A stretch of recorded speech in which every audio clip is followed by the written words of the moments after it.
Good morning. Time for another desert reflection. Um, what what's on my mind right now?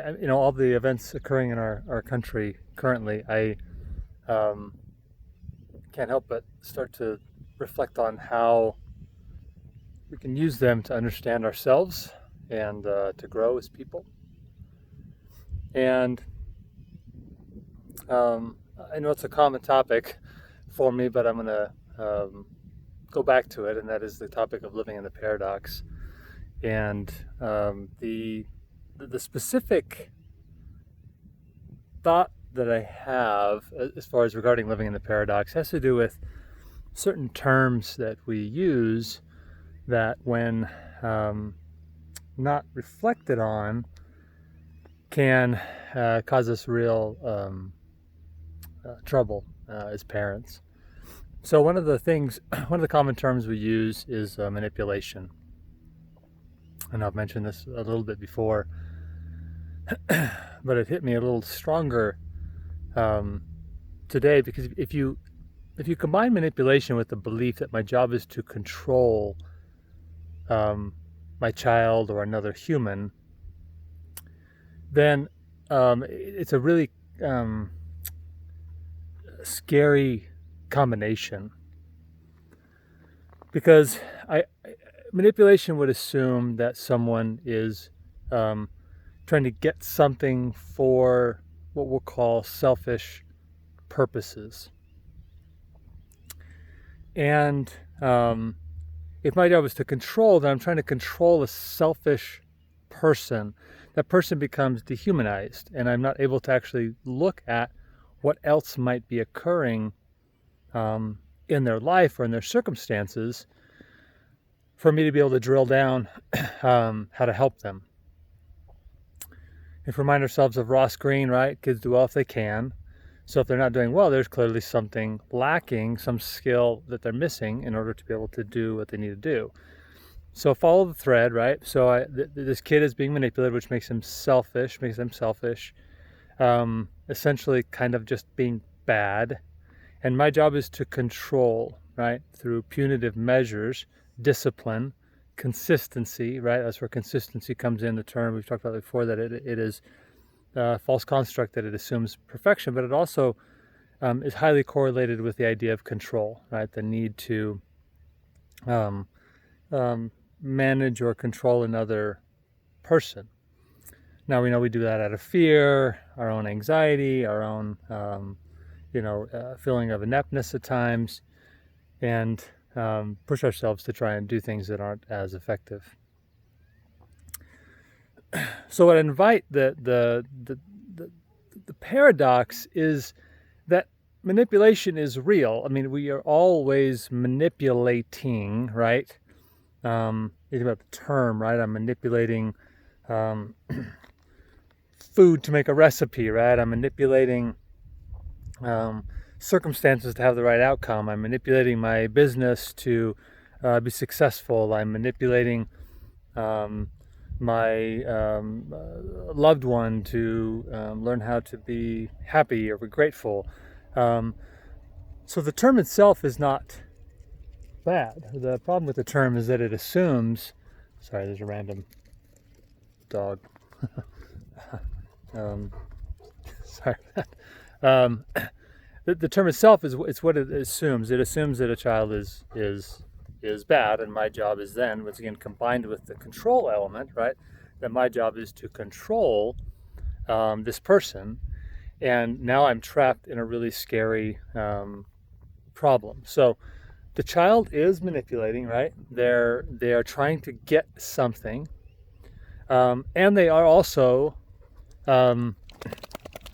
either in pain, discomfort, just generally trying to get something, right? Something they're interested in, they want to do it, right? They want to be with friends, or they want to be whatever. So the thing itself is not typically a quote bad thing, right? And yet the manipulation makes it appear bad, and it also stops us from being able to drill down what it is that they're really trying to achieve, and they're doing so likely and unsuccessfully. So there's our paradox, right? One side is manipulation is real, right? There is a thing called manipulation. And on the other side, why are they manipulating? If we really drill it down, we understand it. Now, oftentimes our children are ineffective in their manipulations. They don't know how to get their needs met, get what they're looking for, and they also lack maturity to know how to withhold immediate gratification, look for the long term, be able to sift through or sort through the things that aren't as important as others. So our job is to help them learn skill, not trying to squash the manipulation, right? Not trying to control. Because if they don't have the skill, we're going to continue the perpetual cycle of manipulation, if we want, using that term in a negative sense, right? Where they're trying to get something. And that thing, even though their methods are messy, right? We're just trying to stop them instead of helping them learn skills necessary to become more effective in their manipulation of life, right? And they're trying to understand how to navigate the world and their feelings and their impulses and their emotions,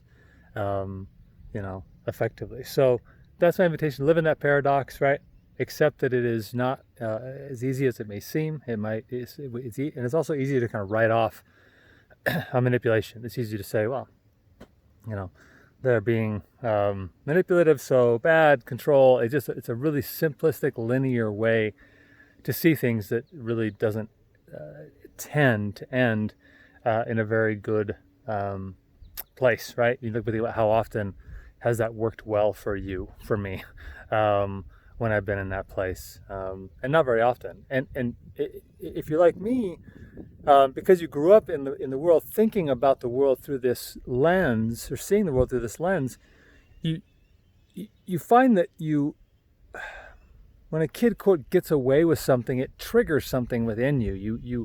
You have this bias toward, oh no, something bad happened, I gotta fix it. They're going to, they're going to become a criminal, right? Like, we're these extreme places in our minds about what's going to happen because I let them get away with it, right? Because I didn't control it, because I wasn't consistent or whatever. And to erase that, to say, no, wait, did I help them grow? Because the other says do nothing, right? So the big question, did I help them grow? Not through control, but through practice, experience, teaching, coaching, support in the more core abilities. And if it was possible, did I salvage the relationship? Did I do something that helped the relationship instead of something that would have hurt or harmed the relationship in the process of this journey? So as a paradox has been on my mind pretty heavily over the last few days. Let's all take the time to drill down and understand what's going on with the young people in our lives, usually more than meets the eye. Anytime you're oversimplifying it, we're probably wrong. And it's a good place to start in this journey, trying to understand ourselves. Great day in the field.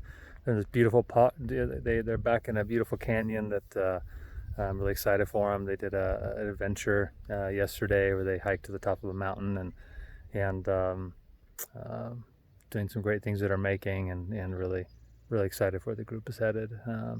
Have a wonderful, wonderful week, and thanks for being amazing.